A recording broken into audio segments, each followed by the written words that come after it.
Olá pessoal, eu sou Leandro Manso, professor da Universidade Federal de Juiz de Fora. Esse vídeo faz parte do material da disciplina Eletrônica Digital para os cursos de Engenharia Elétrica. No vídeo de hoje faremos uma introdução sobre os dispositivos de memória. Uma das maiores vantagens de um sistema digital sobre um sistema analógico é a capacidade de armazenar informações digitais por um curto ou longo período de tempo. Por exemplo, em um computador digital, a memória interna armazena instruções e dados que regem o funcionamento do computador em qualquer circunstância. Nós já estudamos anteriormente um dispositivo de memória, que é o flip-flop.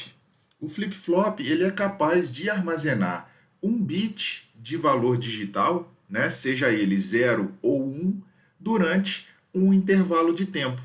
Né? O flip-flop ele só tem a sua saída alterada na borda do clock. E fora da borda, ele vai armazenar esse valor digital. Vimos também que esses flip-flops eles podem ser arranjados para formar um registrador. E dessa vez, esse registrador ele é utilizado para armazenar ou transferir um conjunto de bits.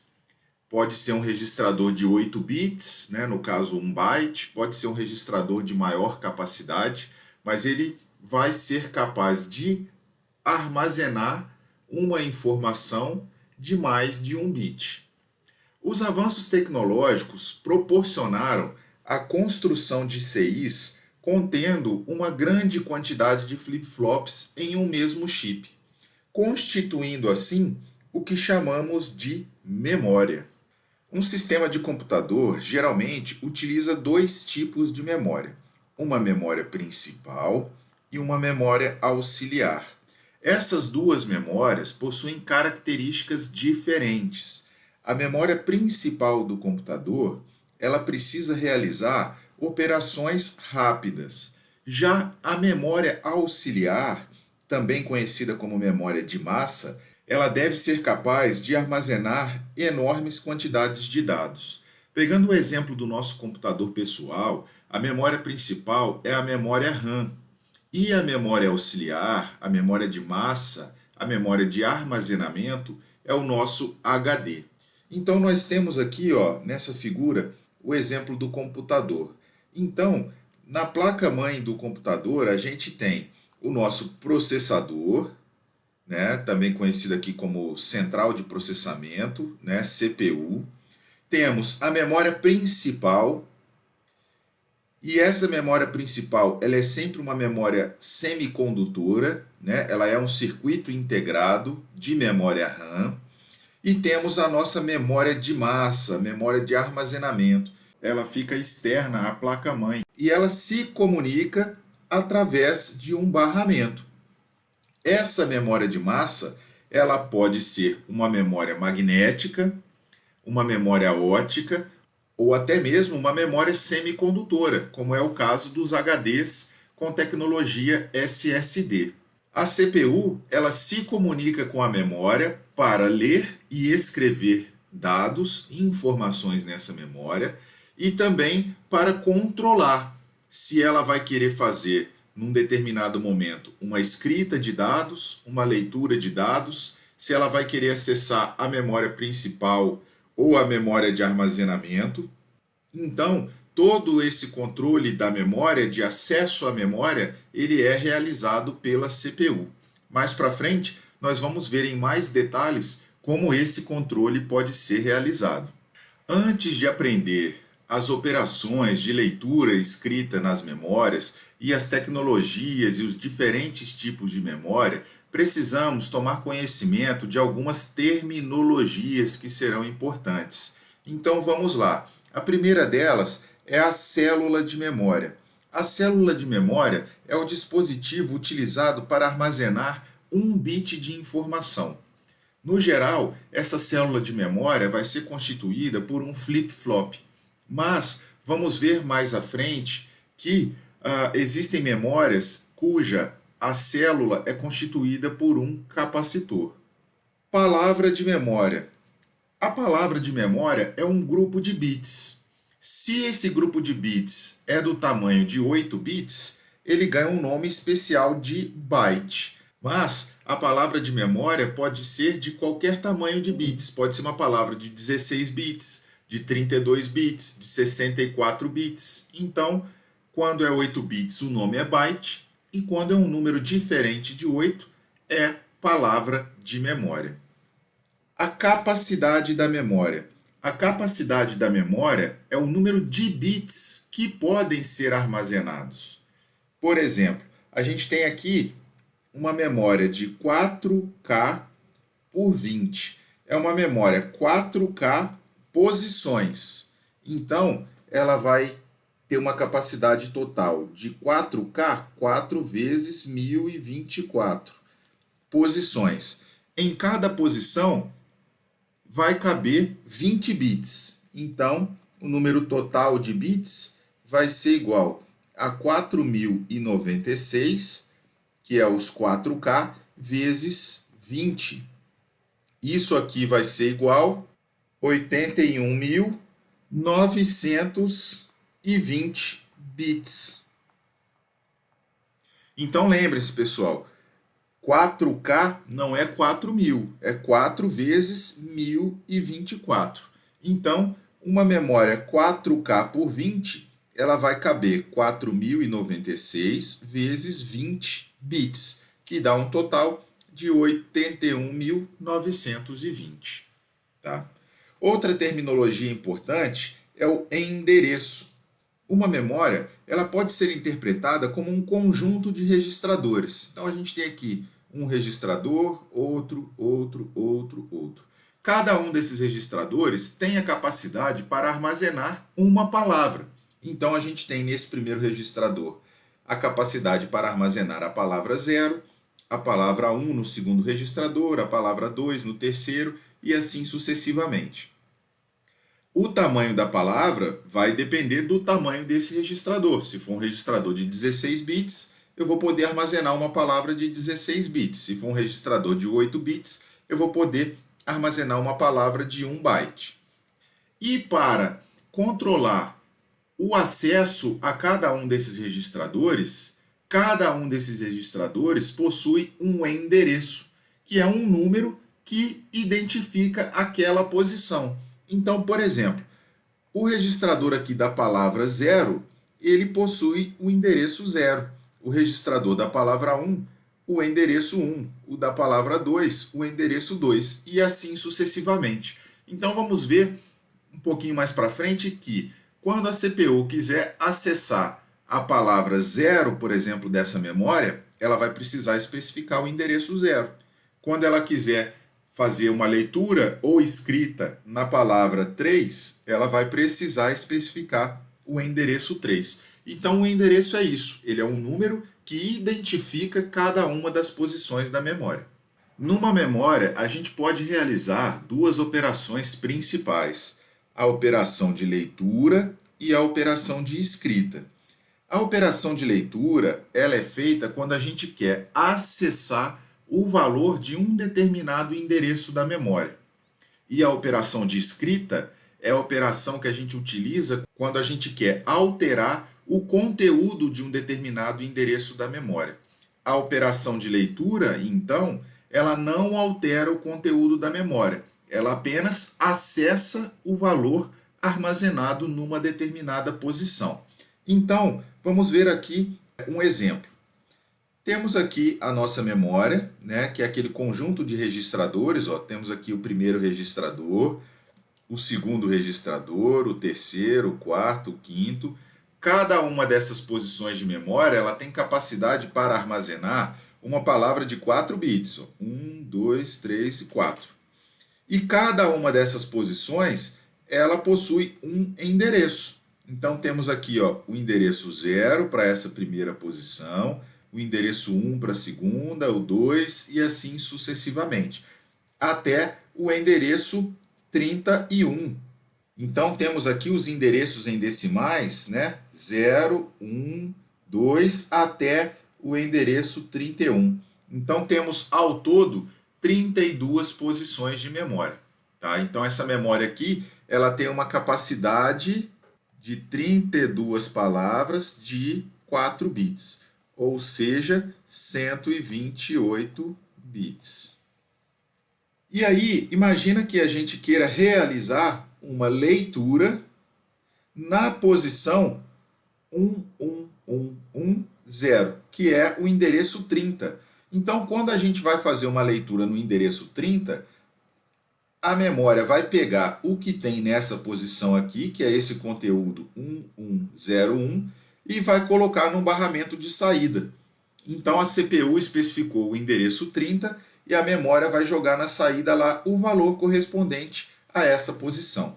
Por outro lado, se a gente quer fazer uma escrita, eu preciso, eu como CPU, preciso especificar qual é o endereço que eu quero modificar e qual é o dado que eu quero escrever. Então eu especifiquei o endereço 0001 e 1, que é o endereço 3, e o dado 0100. Então, esse dado 0100 ele vai estar no barramento e ele vai ser escrito no endereço de número 3.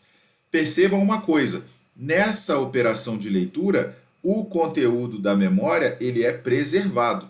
Apesar de a CPU realizar a leitura desse valor, esse valor permanece armazenado nessa posição da memória.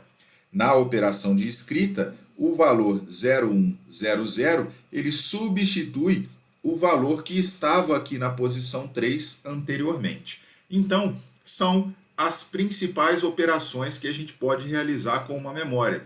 A operação de leitura, quando eu quero acessar dados já armazenados na memória, e a operação de escrita, quando eu quero escrever ou alterar o conteúdo dessa memória. Um dos parâmetros mais importantes da memória, além da sua capacidade, que é a quantidade de informação que ela é capaz de armazenar, é o seu tempo de acesso, ou seja, é o tempo que eu preciso gastar para conseguir acessar um dado que está lá na memória, ou seja, o tempo que eu demoro para fazer uma operação de leitura. Por que esse tempo de acesso ele é importante? Porque ele é uma medida de velocidade de operação dessa memória. Quanto menor for o tempo de acesso, mais rápido eu consigo fazer leituras nessa memória, ou seja, mais rápida será essa memória.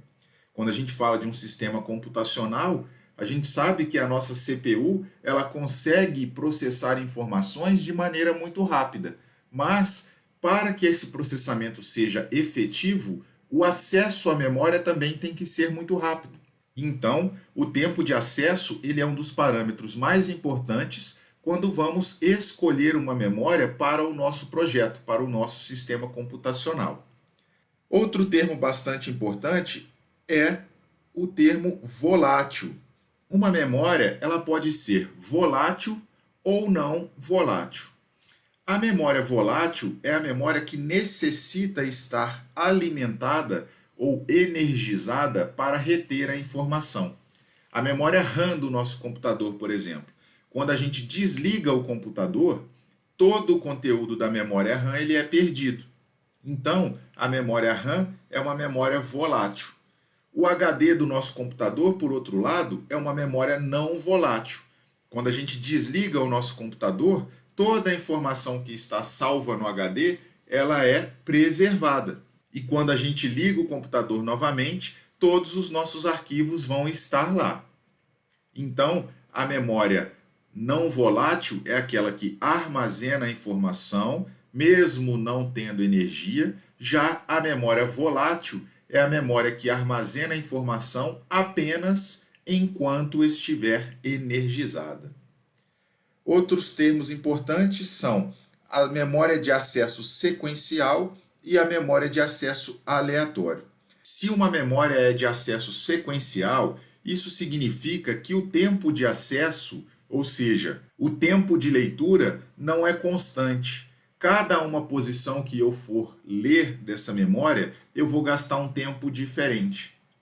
Normalmente, isso acontece nas memórias de disco, pois eu tenho um leitor mecânico que precisa ser posicionado para acessar uma determinada posição da memória. Então, se eu estou lendo, por exemplo, o endereço 0, o meu leitor está numa posição. Se eu quero ler o endereço 5000, eu preciso, às vezes, girar o disco, movimentar o leitor, Então, eu vou gastar mais ou menos tempo dependendo do endereço que eu quiser acessar. Em contrapartida, as memórias de acesso aleatório, elas têm o mesmo tempo de acesso para qualquer endereço, que é o caso das memórias RAM semicondutoras, né? O RAM, propriamente dito, significa Random Access Memory, ou seja, memória de acesso aleatório. A gente também possui memórias de leitura e escrita e memórias de apenas leitura. Então a gente tem uma terminologia importante que são as memórias ROM, né? Read Only Memory. E em memórias desse tipo a gente consegue apenas ler os dados, não conseguimos alterar, pelo menos não na operação normal do nosso circuito, o conteúdo dessa memória. E temos memória de leitura e escrita, as quais a gente consegue ler e escrever na operação normal do nosso circuito. Temos dispositivos de memória estática e dispositivos de memória dinâmica. Os dispositivos de memória estática, os dados permanecem armazenados na memória enquanto a fonte de energia estiver aplicada. Em contrapartida, os dispositivos de memória dinâmica, os dados precisam ser periodicamente reescritos na memória. Os dispositivos de memória dinâmica possuem as células como pequenos capacitores e os valores armazenados nessa memória são especificados de acordo com a carga do capacitor. Se o capacitor estiver carregado, eu tenho ali um valor 1. Se o capacitor estiver descarregado, eu tenho um valor 0. Porém, esses capacitores eles vão descarregando ao longo do tempo. Então, de tempos em tempos, a gente precisa fazer um refresh, ou seja, a gente precisa reescrever esses dados. Lá na frente, quando a gente estiver estudando os dispositivos de memória RAM, a gente vai ver em mais detalhes a diferença entre os dispositivos de memória estática e os dispositivos de memória dinâmica. Outra terminologia também é a terminologia de memória principal e memória auxiliar, que já vimos no exemplo do computador, né? Então a memória principal ela fica armazenando ali as instruções e os dados que o nosso processador está utilizando num determinado momento. Essa memória principal ela tem alguns requisitos de velocidade de operação, né? Normalmente ela precisa ser uma memória rápida, enquanto que a memória auxiliar ela é uma memória voltada para o armazenamento de massa, ou seja, o armazenamento de grandes quantidades de informação. Então, ela é uma memória que não tem tanta necessidade de velocidade quanto a memória principal, mas ela tem o requisito de ter uma capacidade elevada. Agora, pessoal, vamos dar uma olhada num diagrama de blocos, né, de um circuito de memória. A gente já viu anteriormente como funciona a lógica de uma memória internamente. Eu tenho um conjunto de registradores, cada um desses registradores é identificado por um número que a gente chama de endereço, e cada um desses registradores armazena uma palavra de dados. Então agora, através desse diagrama de blocos, a gente está vendo aqui os barramentos que a gente precisa acessar para que seja possível realizar a leitura ou a escrita de informações nessa memória, tá? E toda memória ela possui 3 barramentos. As características desses 3 barramentos elas podem variar de uma memória para outra, mas todos os dispositivos de memória possuem esses 3 barramentos. O primeiro deles é o barramento de endereço, aqui no nosso diagrama representado aqui do lado esquerdo. O barramento de endereço ele é um barramento de entrada para a memória e a CPU, né, o circuito que estiver fazendo acesso a essa memória, precisa colocar nesse barramento aqui o valor do endereço o qual ele deseja acessar. Então, se eu quero fazer uma leitura no endereço 0, eu preciso colocar aqui 00000. Se eu quero fazer uma escrita no endereço 3, eu preciso colocar aqui 0001 e 1. Então, a CPU, ou circuito controlador da memória, ele coloca no barramento de endereço o endereço que ele quer acessar da memória. O próximo barramento é o barramento de dados, que é o barramento em que a gente vai colher o dado lido da memória ou vai disponibilizar o dado que a gente quer inserir na memória. No caso aqui desse diagrama, a gente tem um barramento de dados para leitura, que é esse barramento de dados aqui de saída. Então, os dados da memória vão sair aqui por esse barramento. Em um determinado momento, após a especificação do endereço, eles vão aparecer aqui nesse barramento. E temos o barramento de dados para escrita, em que o controlador da memória, a CPU, ela vai colocar aqui os dados que ela quer escrever na memória. Nesse caso específico aqui, nós temos dois barramentos de dados, um barramento para leitura e um barramento para escrita.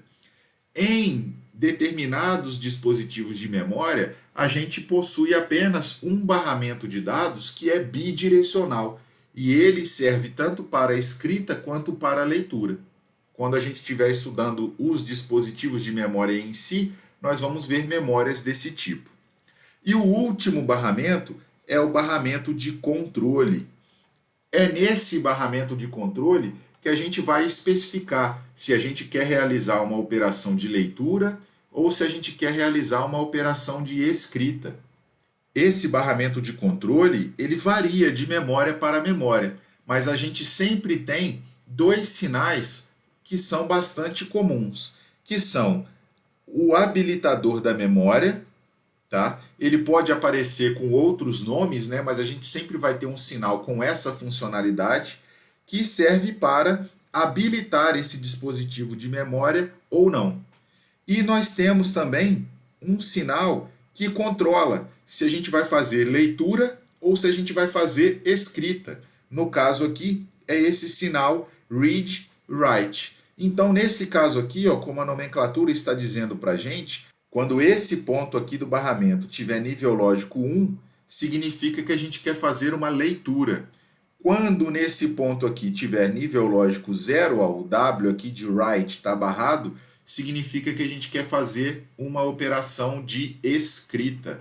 Então, a CPU, para inserir ou acessar dados dessa memória, ela precisa controlar esses três barramentos aqui. A largura dos barramentos de dados e de endereços, elas estão relacionadas com a capacidade dessa memória. Por exemplo, a memória desse diagrama aqui é uma memória de 32 posições por 4 bits. Então, no barramento de dados, a gente tem 4 linhas, porque as palavras que eu vou acessar são palavras de 4 bits. O barramento de endereços, ele precisa ter largura tal que seja possível enumerar todos os endereços dessa memória. Se essa memória tem 32 posições, para enumerar cada uma delas, a gente precisa de um número binário de 5 bits. Dessa forma, a gente consegue enumerar os endereços de 0 até 31. Então, o barramento de endereços aqui, ele vai ter 5 bits de largura. Então, nessa memória 32 por 4, eu tenho 4 bits de largura no barramento de dados e 5 bits de largura no barramento de endereços. E para uma memória 4K posições por 8, quantas linhas de dado e de endereço ela vai ter?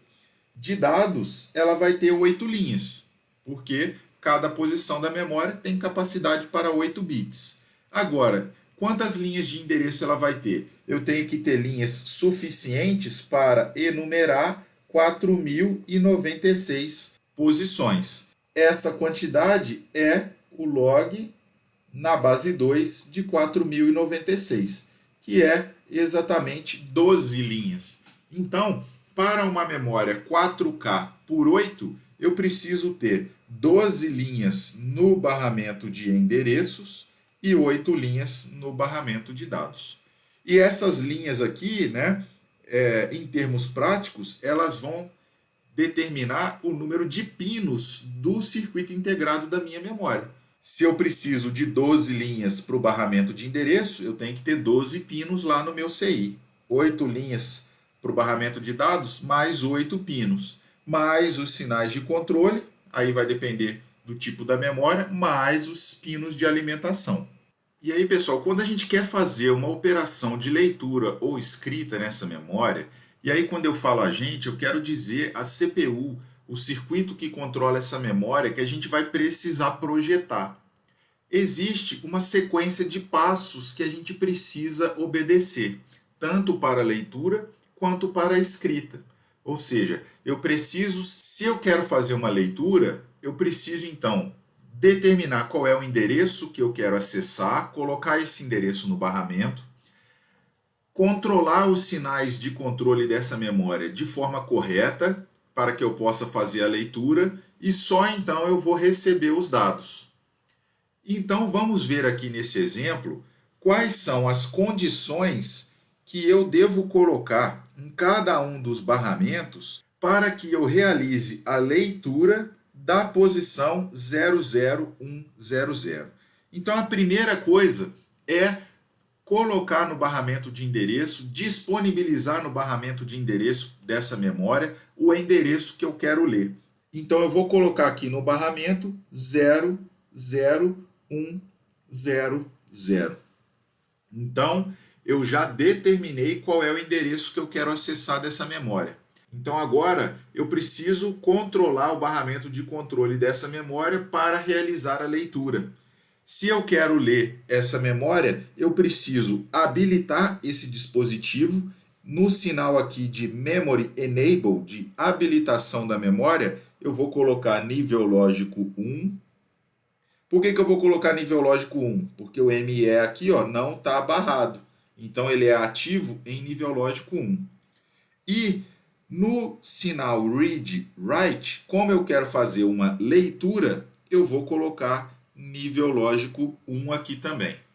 E no sinal Read Write, como eu quero fazer uma leitura, eu vou colocar nível lógico 1 também. Né? Lembrem, esse cara aqui, o R não está barrado, então Read é 1. O Write está barrado, então escrita é 0. Feito isso, disponibilizado o endereço aqui e especificado no barramento de controle a operação que a gente quer realizar, que é a operação de leitura, os dados vão aparecer aqui no barramento de saída dessa memória. E eu acessei o endereço 00100. De acordo aqui com o conteúdo da nossa memória, esse endereço, o 01000, ele contém a seguinte informação aqui, 0001. Então, dessa forma, a gente especificou o endereço e obteve o dado contido naquela posição no barramento aqui de saída. Então, a operação de leitura ela é feita dessa forma. Eu especifico o endereço que eu quero ler, eu coloco os sinais condizentes com a operação de leitura no barramento de controle e o dado daquela posição aparece no barramento de saída. Para a operação de escrita na memória, também é necessário obedecer uma sequência de passos para que seja possível que o dado determinado pela CPU seja escrito e armazenado nessa memória. Então, novamente, a primeira coisa que a gente precisa fazer é especificar qual é o endereço que a gente quer acessar para a operação de escrita. Então, se nesse caso aqui a gente quer acessar o endereço 01101, eu tenho que vir aqui no barramento de endereço 01101 e especificar esse endereço. Só que agora, como eu quero escrever, eu também preciso especificar o dado, que no nosso caso aqui é o dado 1110. Então, eu vou no barramento de dados e vou especificar esse dado. Só que agora, no barramento de dados de entrada, para escrita na memória. Então, eu vou colocar aqui 1110. E vou determinar os sinais de controle. Então, eu vou habilitar essa memória. E agora, como eu quero fazer escrita, eu vou colocar 0 aqui no sinal Read Write. Dessa forma, o que vai acontecer? Esse dado que está aqui, ele vai parar lá na posição especificada da memória. Em qual posição que ele vai parar? Nessa posição aqui, 01101. Então, eu vou fazer uma operação de escrita nessa memória, tá? E aí, pessoal, essa sequência de passos que a gente precisa executar, elas demoram um tempo, né? Eu tenho que colocar o endereço, um tempo depois eu tenho que colocar o dado, depois eu tenho que determinar a escrita. Ou para fazer leitura, eu coloco o endereço, habilito a memória, determino que é escrita e um tempo depois o dado aparece na saída. Todas essas questões de temporização a gente vai ver com mais detalhe quando a gente estiver estudando os dispositivos de memória, tá? Cada tipo de memória tem uma temporização diferente. Cada dispositivo de cada um dos fabricantes vai ter critérios de temporização diferentes. Então, nos manuais lá das memórias vem tudo especificado direitinho. E quando a gente vai projetar um circuito controlador para essa memória, a gente tem que obedecer todos esses critérios temporais. Aqui a gente tem um exemplo de ilustração, né, entre a conexão CPU-memória. E aí é comum para alguns sistemas computacionais utilizar mais de um dispositivo de memória simultaneamente. Por exemplo, o nosso computador ele tem vários pentes de memória RAM. E em cada um desses pentes a gente tem vários CIs de memória RAM. Então todos esses CIs estão conectados no barramento simultaneamente. Então, o barramento ele é compartilhado. Então percebam aqui, ó, a gente está ilustrando aqui os três barramentos principais que a gente comentou anteriormente: ó, o barramento de endereço, o barramento de dados e o barramento de controle. E vejam, o barramento de endereço, ó, que sai da CPU, ele é compartilhado por todos os dispositivos de memória. A mesma coisa para o barramento de dados e para o barramento de controle, tá? Percebam que aqui, nesse caso, ó, o barramento de dados ele é bidirecional, tá? E aí você vai perguntar, mas como que eu vou determinar se eu quero acessar esse circuito de memória aqui ou esse? Através do barramento de controle. Se a leitura que você quiser fazer for desse primeiro chip de memória aqui, você precisa habilitar esse e não habilitar esse. Por quê? Como o barramento é compartilhado, e a gente já viu isso anteriormente, apenas um dispositivo por vez pode estar habilitado para colocar informações no barramento. Uma outra característica que vamos ver mais para frente é que, devido a essa condição de ter que compartilhar barramentos, os dispositivos de memória apresentam saídas de dados tri-state, para que eu possa colocar ou não em alta impedância um determinado dispositivo ou outro. Por exemplo, se eu quero fazer uma leitura desse CI de memória aqui, eu vou desabilitar esse e essa saída vai estar em alta impedância. Então eu vou estar acessando o conteúdo dessa primeira memória, tá? Então, a CPU, que é quem vai controlar o acesso a todos esses dispositivos, ela tem que, né, o nosso circuito de controle ele tem que cuidar de todos esses detalhes, né? O barramento é compartilhado, o controle tem que ser feito então de forma a habilitar apenas um dispositivo de memória por vez, né? Então tem vários detalhes aí que a gente vai vendo ao longo quando for estudando mais a fundo os dispositivos de memória, tá? E com isso terminamos o conteúdo deste vídeo. Até mais!